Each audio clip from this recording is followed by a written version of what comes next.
Hello everyone, कैसे हैं आप सभी स्टूडेंट। तो आज की इस वीडियो में मैं आप सभी बच्चों को बीविंग यूनिवर्सिटी में मेजर पेपर 2 पॉलिटिकल साइंस का 1 मार्क्स का जो 5 सवाल आता है, जो कि कंपलसरी है बनाना। अगर आप इस वीडियो को देख के चले जाते हैं तो ये 5 नंबर भी आपका कंफर्म हो जाएगा, क्योंकि हमने आप सभी बच्चों को 15 मार्क्स का सवाल बता दिया, 5 मार्क्स का सवाल बता दिया। 15 मार्क्स का टोटल 6 सवाल आता है, कोई 4 नंबर 60 नंबर कंफर्म हो गया था। 5 नंबर का 2 सवाल बता दिया, 10 नंबर कंफर्म। अब बचा वगैरह को 75 में और 5 नंबर भी चाहिए, तो इस वीडियो को आप लोग देख लीजिएगा, तो आपका 5 नंबर में कंफर्म हो जाएगा। तो चलिए वीडियो को शुरू करते हैं। वीडियो पसंद आए वीडियो को लाइक करें, चैनल पर न्यू है सब्सक्राइब करें, बेल आइकन पर क्लिक करें, ताकि इसी प्रकार जब भी हमारा न्यू वीडियो आएगा सबसे पहले आपको अपडेट हो जाएगा। डिस्क्रिप्शन बॉक्स में Telegram, Facebook, Twitter, Insta link available है, जहाँ फॉलो करना चेक कर सकते हैं। उम्मीद करूंगा कि आप लोग हमारे पुराने वीडियोस को देख के आए होंगे। अगर नहीं देखा है तो चैनल पे प्लेलिस्ट बना हुआ, आप जाके देख सकते हैं। मेजर पेपर 2 का सिलेबस आप लोग पहले देख लीजिएगा, उसके बाद ही इंटरनेट से कोई भी चीज़ आप देख के पढ़ें, क्योंकि अगर सिलेबस सही नहीं है तो आप कितना भी सवाल पढ़ के चले इंटरनेट से, PYQ पढ़ के चले, भाई वो नहीं आएगा, क्योंकि वो अलग यूनिवर्सिटी का है, अलग सेशन का है, अलग सिलेबस से बनाओ, इसलिए नहीं आता। इसलिए सिलेबस को फॉलो करके ही आप लोग पढ़ाई करें। इसलिए हमने यहाँ पर आपके लिए सिलेबस का एक फ़ोटो लगा दिया हुआ, जो भी बच्चे सिलेबस देखना चाहते हैं वो देख सकते हैं। यूनिट 1 में अंडरस्टैंडिंग कॉम्परेटिव पॉलिटिक्स है, यूनिट 2 में how to study comparative politics है हमारे पास है, यूनिट 3 में कंपेयरिंग पॉलिटिकल एग्जाम्स के बारे में पढ़ना है, यूनिट 4 में हमारे पास जो इलेक्ट्रल सिस्टम है ब्रिटेन USA पढ़ना है, यूनिट 5 पार्टी सिस्टम है हमारे पास, किस प्रकार पार्टी सिस्टम चलता है, ये सारा का सारा आपको पढ़ना रहता है। अब एक बात आप सभी बच्चों को बता दो, बोले भैया आप हर वीडियो में सिलेबस क्यों दिखाते हो? क्योंकि इंटरनेट पे आप सभी बच्चों को मालूम होगा, यूट्यूब पे आपको कोई सिलेबस के बारे में जानना सब ही आते हैं भाई इंटरनेट पे बकैती करने, ये पढ़ लो, ये नहीं पढ़े तो फेल हो जाए, ये मात्र 5 सवाल पढ़ लो। भाई 5 सवाल पढ़ने से अगर आपका पेपर में अगर सारा सवाल आ भी जाता तो फिर आप सही बच्चों को पूरा कह सकते हैं एग्जाम से एक दिन पहले ही पढ़ना चाहिए था ना, सिंपल सा बात है। तो आप उन्हीं से क्वेश्चन पेपर ले लेते जिनके हिसाब से 5 सवाल पढ़ लो यही आने वाला। भाई ऐसा कभी कन्फर्मेशन नहीं होता, ठीक है। मैं आपसे बच्चों सिलेबस के अकॉर्डिंग जो सवाल हर बार पूछा जाता है वो सवाल लेकर आया हूँ यहाँ पर, जो कि ऑथेंटिकेट है यहाँ पर कि हाँ ये पेपर में आ सकता है। तो इन सब सवालों को पढ़ के आपको जाना है, ठीक है। ये नहीं कि भैया आप 100% यही बस 5 सवाल पढ़ लोगे तो ये आएगा, ऐसा गलतफहमी में रह सकते हैं। आप पेपर दे के आइएगा, खुद बोलिए भैया नहीं आया हमारा 5 का 5 सवाल, ठीक है। इसलिए हम लोग आपको बहुत सारे यहाँ पर क्वेश्चन पे बताते हैं। देखिए क्या यहाँ पर आपसे बच्चे ने देखा होगा, ये सब हमारे 5 मार्क्स वाले सवाल थे। ये पहला यूनिट 1 के हिसाब से हमारा MCQ क्वेश्चन है। पहला सवाल है तुलनात्मक जो राजनीति है, ये जो शब्द है बेसिकली इसका सबसे पहले जो प्रयोग है वो किसने किया था ये हमें बताना है, ठीक है। तो इस शब्द का प्रयोग सबसे पहले किसने किया था? अरस्तु ने किया था, याद रखिएगा। हो सकता है शायद आपको वीडियो में थोड़ा बैकग्राउंड आवाज़ में कुछ सुनाई दे रहा हो, क्योंकि मैं इस समय जब वीडियो रिकॉर्ड कर रहा हूँ तो मैं अपने छत पर हूँ, और ये आप सभी बच्चे जानते होंगे कि जब छत पर रिकॉर्ड होता है तो भाई बहुत सारा साउंड आता है, तो यहाँ पर इसलिए थोड़ा सजेस्ट आप लोग कर लीजिएगा, ठीक है। तो यहाँ पर पहला सवाल था हमारे पास कि तुलनात्मक राजनीति है, इस शब्द का पहली बार प्रयोग जो किसने किया था? तो याद रखिएगा इस शब्द का सबसे पहला जो प्रयोग है वो अरस्तु यानी जिसे एरिस्टोटल कहा जाता है, इन्होंने सबसे पहले इस शब्द का क्या किया था? उपयोग किया था। अगला सवाल है तुलनात्मक राजनीति का जो मुख्य अध्ययन विषय है वो क्या है, कि तुलनात्मक जो राजनीति हम लोग करते हैं उसका क्या है। क्योंकि अगर मान लीजिए हम विभिन्न देश की अगर राजनीतिक व्यवस्था समझेंगे तो इससे क्या होगा, हमें अपने देश के लिए काम करने में क्या होगा, बहुत अच्छा। क्योंकि जब हम लोग देखिए हमारा देश जब अंग्रेजों से आज़ाद हुआ तो हम लोगों ने क्या किया, अपना संविधान बनाया। अब संविधान तो आपको मालूम भाई एक दिन में तो बन के नहीं आया, 2 साल 11 महीने 18 दिन है। तो हमने सभी देशों के बारे में अध्ययन किया तब ना जाके हम लोग किया, इसलिए हम लोग बेसिकली क्या करते हैं, तुलनात्मक अध्ययन करने की कोशिश करते हैं। अगला हमारे पास है तुलनात्मक राजनीति और जो तुलनात्मक सरकार है, इनमें से कौन सा व्यापक है हमारे पास? तो याद रखिएगा व्यापक रूप से कौन है, वो है राजनीति हमारे पास। अगला सवाल है तुलनात्मक राजनीति के अध्ययन की एक विशेषता बताएं। देखिए याद रखिएगा जो तुलनात्मक राजनीति होता है वो बहुविषय, क्योंकि यहाँ पर बहुत सारे ऑप्शन है, यहाँ पर बहुत सारे सब्जेक्ट है, इसलिए यह बहुविषय होता है, याद रखिएगा। अगला यूनिट 2 जो है जहाँ पर आपको स्टडी करना है कॉम्परेटिव पॉलिटिक्स के बारे में। तो सबसे पहले हमने आपको बताया हुआ था कि दृष्टिकोण क्या होता है। देखिए कोई भी चीज़ है, कोई भी विषय, जैसे अभी आप पॉलिटिकल साइंस पढ़ रहे हैं तो पॉलिटिकल साइंस को समझने के लिए हर व्यक्ति का देखिए नज़रिया अलग अलग। जैसे आप फिलोसॉफी पढ़ते हो तो दर्शन शास्त्र में क्या है, दर्शन शास्त्र में आप सही बच्चों को सिखाया जाता है कि भैया कोई भी चीज़ को आप कैसे समझते हो।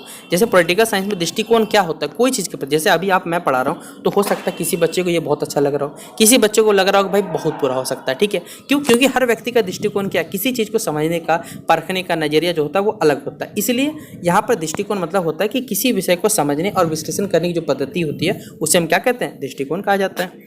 अगला सवाल है हमारे पास राजनीतिक तंत्र जो होता है यानी पॉलिटिकल सिस्टम, जिसे हम दृष्टिकोण कहते हैं, ये किस विद्वान ने ये शब्द को दिया था, याद रखिएगा, ठीक है। तो ये दिया था डेविड स्टीन ने, ठीक है। ऑप्शन तो नहीं है यहाँ पर, माफ करें, डायरेक्ट आंसर ही आपके पास।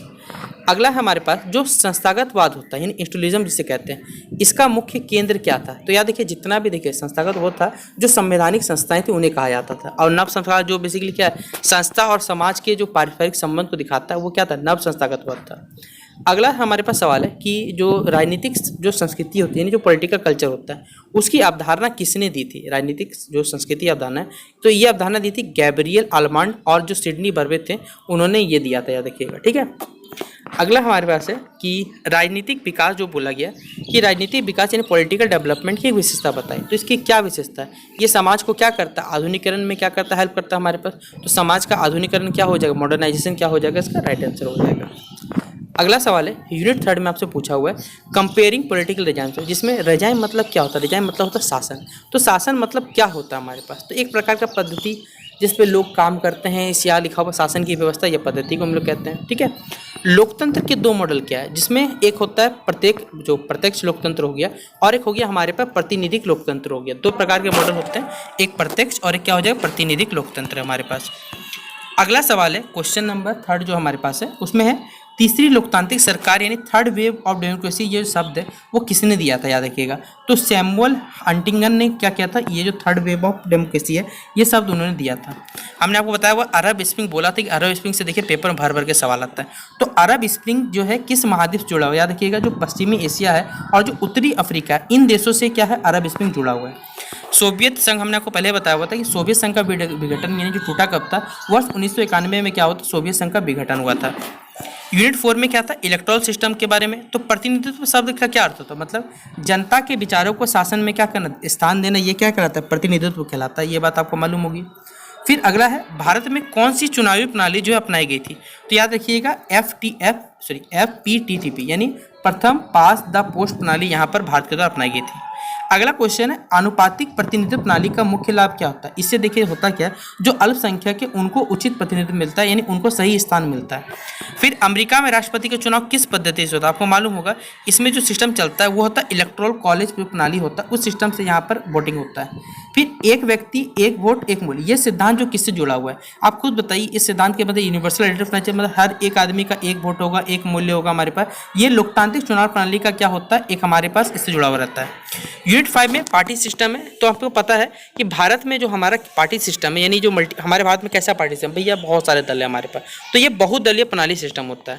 अमेरिका में देखिए, अमेरिका में बेसिकली दो ही ग्रुप्स बने, पता है, एक होता है रिपब्लिकन और एक होता है डेमोक्रेट्स। अभी कमेंट बॉक्स में आप लोग बताइएगा जो बाइडेन जो पार्टी थे वो कौन से डेमोक्रेट्स के थे या रिपब्लिकन थे। अभी जो क्या नाम है डोनाल्ड चाचा जी है, ठीक है, वो कौन से हमारे पास कह सकते हैं रिपब्लिकन है या डेमोक्रेटिक विचारधारा के आप बता सकते हैं, ठीक है।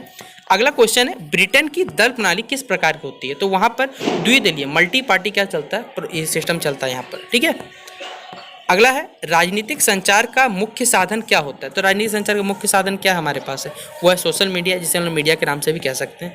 और लास्ट क्वेश्चन है कि लोकतंत्र में मीडिया को क्या कहा गया, जिससे आप सभी बच्चों को मालूम होगा कि मीडिया को कहा जाता है भैया हमारा चौथा स्तंभ। लेकिन मेरे हिसाब से हमारे झारखंड में, जहाँ तक मैं झारखंड रहता हूँ, तो भाई मैं झारखंड के साथ बोलूँगा कि यह जो स्तंभ है ये हमारा लंगड़ा हो चुका है, ठीक है, झारखंड में। क्योंकि यहाँ जो सही चीज़ें हैं वो कह सकते हैं ना प्रकाशित होती है, ना इन्हें दिखाया जाता है, ना ही कुछ ऐसा होता है, ठीक है। क्योंकि बात तो सभी यूथ की करते हैं लेकिन यूथ के लिए कोई काम करना नहीं चाहता ना, बस सबको रील्स बनाना है, बस सबको कंटेंट बनाना है, लेकिन यूथ के लिए काम नहीं करना, बस अपना प्रोपेगेंडा चलाना है। तो जो भी हो सकता है, किसी बच्चों के साथ लग सकता है ये बुरा, तो माफ़ करिएगा, ठीक है। मैं आपसे बच्चों को बड़े भैया के नाते समझाने की कोशिश कर रहा, बाकी आपके साथ जैसा आपको लग सकता है बता सकते हैं। तो शेयर कर देना इस वीडियो को अपने सभी दोस्तों के साथ जिनको भी ये 5 मार्क्स से अपने पेपर में 100% कन्फर्म होने के लिए। तो चलिए मिलते हैं इस वीडियो पर बेस्ट विशेष एग्जामिनेशन के लिए। जय हिंद, जय भारत।